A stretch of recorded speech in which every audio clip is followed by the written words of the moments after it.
ప్రస్తుతం బ్రహ్మముడి సీరియల్లో రాజ్ తెచ్చిన బాబు ఎవరనేది ఒక పెద్ద ప్రశ్నార్థకంగా మారింది. విడాకుల విషయంలో రాజ్ ఏ నిర్ణయం తీసుకుంటాడో అని టెన్షన్ పడుతున్న కావ్యకి ఇంట్లో వాళ్ళందరికీ ఒక బాబుని తీసుకొచ్చి వీడు నా రక్తం అంటూ రాజ్ పెద్ద షాక్ ఇచ్చాడు. అసలు ఇంతకు ఆ బాబు ఎవరు, నిజంగానే రాజ్ కొడుకా అని అందరికీ చాలా సందేహాలు ఉన్నాయి. ఆడియన్స్కి అయితే పెద్ద ఆతృత కలగచేస్తుందని చెప్పాలి. ఇంట్లో వాళ్ళందరూ కూడా దాన్ని వ్యతిరేకిస్తున్నారు. అయితే ఆ బాబు ఎవరు అనే విషయం తెలియాలి అంటే ఈ వీడియోని స్కిప్ చేయకుండా పూర్తిగా చూసేయండి. ఫస్ట్ అయితే మన ఛానల్ ఎవరైనా సబ్స్క్రైబ్ చేసుకోకుండా చూస్తున్నట్లయితే ప్లీజ్ సబ్స్క్రైబ్ చేసుకొని ఈ వీడియో నచ్చితే లైక్ చేయండి. రాజ్ ఒక బాబుని తీసుకొచ్చి వీడు నా రక్తం, నా కొడుకు, దుగ్గిరాల వంశానికి వారసుడు అని చెప్పడంతో ప్రస్తుతం ఇంట్లో అల్లకల్లోలం నెలకొంది. ఎప్పుడు రాజ్కి సపోర్ట్ చేసే నానమ్మ తాతయ్యలు కూడా ఈ విషయంలో మాత్రం రాజ్ని అస్సలు సమర్థించట్లేదు. ఇంట్లో ఏ ఒక్కరికి కూడా రాజ్ చేసిన పని అస్సలు నచ్చలేదు. కానీ కావ్య మాత్రం రాజ్ ఎలాంటి తప్పు చేసిండడు అని బలంగా నమ్ముతుంది. ఏదో ఒక బలమైన రీజన్ లేకపోతే మా ఆయన ఇలా చెయ్యడు అని నమ్ముతుంది. మరి ఆ నమ్మకాన్ని రాజ్ ఎంత మాత్రం నిలబెడతాడనేది చూడాల్సి ఉంది.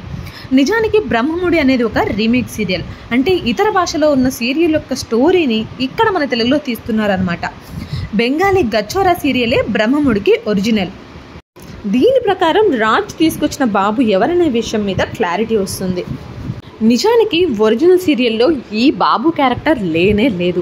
మన తెలుగులో మాత్రం ఒరిజినల్ సీరియల్కి సంబంధం లేకుండా కొన్ని సన్నివేశాలను, ట్విస్ట్లను, సస్పెన్స్లని క్రియేట్ చేస్తున్నారు మన తెలుగు డైరెక్టర్స్. అలా సృష్టించినదే రాజ్ తెచ్చిన ఈ బాబు క్యారెక్టర్. నిజానికి రాజ్ కొడుకే కాదు ఆ బాబు. రాజ్ క్యారెక్టర్ అలాంటిది కాదు. రాజ్ జీవితంలో కావ్య తప్ప మరొక అమ్మాయి లేనే లేదు. కావ్యనే ఇంకా యాక్సెప్ట్ చేయలేకపోతున్నాడు. నిజానికి రాజ్ కావ్య మీద ప్రేమను తెలుపాలని, విడాకులు వద్దు అని చెప్పడానికి వస్తున్నప్పుడే అక్కడ ఒక యాక్సిడెంట్ జరుగుతుంది. ఆ యాక్సిడెంట్లో రాజ్ స్నేహితుడు మరియు తన భార్య ఉంటారు.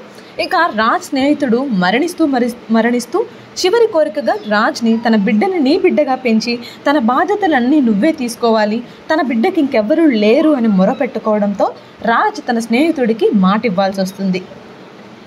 ఇంకా ఆ పరిస్థితిలో రాజ్ ఫ్రెండ్కి ఇచ్చిన మాట కోసం ఆ బాబుని తన బిడ్డలా ఇంట్లో చెప్పాల్సి వస్తుంది. ఇలా ఏదో ఒక బలమైన కారణం ఉంటుందే కానీ రాజ్ మాత్రం వేరొక స్త్రీతో అలా చేసే ప్రసక్తే లేదు.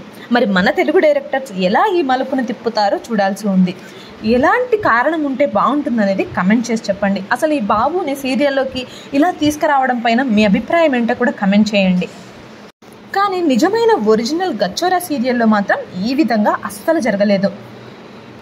మరి మొత్తానికి అసలు గచ్చోరాలో బ్రహ్మముడి సీరియల్ ఏ విధంగా జరుగుతుంది, ఏ విధంగా సీరియల్ ఎండ్ అవుతుంది, అసలు ఫుల్ స్టోరీ ఎలా ఉంటుంది అని తెలుసుకోవాలనుకుంటే ఆల్రెడీ మన ఛానల్లో వీడియో అయితే అప్లోడ్ అయ్యింది. బ్రహ్మముడి క్లైమాక్స్ ఫుల్ స్టోరీ అని ఉంటుంది. కావాలి తెలుసుకోవాలి అనుకునే వాళ్ళు వీడియోని చెక్ చేసి చూడొచ్చు. ఇంకా ఇలాంటి అప్కమింగ్ ఎపిసోడ్స్లో ఏం జరుగుతుందో తెలుసుకోవాలి అనుకుంటే మన ఛానల్కి వెంటనే సబ్స్క్రైబ్ చేసుకొని ఈ వీడియోకి లైక్ చేయండి. అలానే పక్కనున్న బెల్ ఐకాన్ కూడా యాక్టివేట్ చేసుకుంటే నేను చేసే ప్రతి వీడియో కూడా మీరు మిస్ అవ్వకుండా చూసేయచ్చు. ఈ వీడియోలో చూపిస్తున్న ఇయర్ రింగ్స్ కలెక్షన్ మీలో ఎవరికైనా కావాలి అనుకుంటే, కొనాలి అనుకుంటే స్క్రీన్ మీద ఉన్న వాట్సాప్ నెంబర్కి మెసేజ్ చేయండి.